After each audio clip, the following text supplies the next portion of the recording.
Okay, here we are back working on our Bally Mystic, trying to deal with the drop target problem.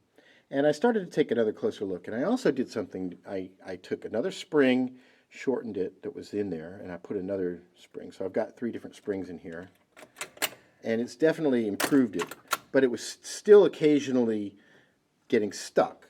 So what's happening is, you see right here, there's this little slide thing.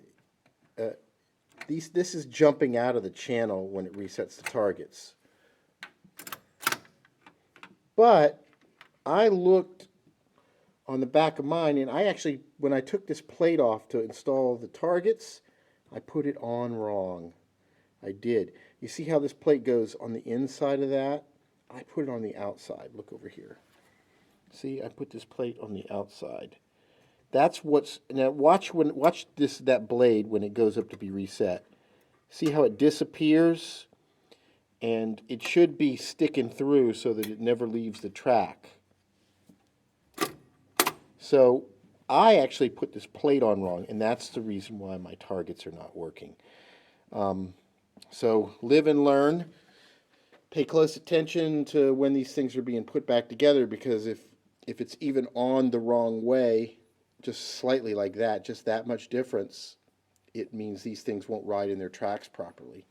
So I am going to have to pull that whole thing out and fix it. Fun. But that's what I get for not paying attention. So hopefully my mistake will be your gain when you start fiddling with these drop targets. And hopefully somebody didn't just see part one and go, oh, he doesn't know what the hell he's doing with that relay. See, I'm learning. If I had time, I'd edit all of this together so it looked totally smooth and go, let me show you what happens when you put the thing on wrong. But see, I just kind of discovered it. So there you have it. Um, I did want to fix these springs and make them a little bit more lively anyway. But I'm going to have to pull this whole unit off and take that back plate and reseat it the proper way. And hopefully that'll fix it. So stay tuned for more. Visit the site pinballhelp.com. Catch me on Facebook as well as Reddit /r/pinballhelp. More later.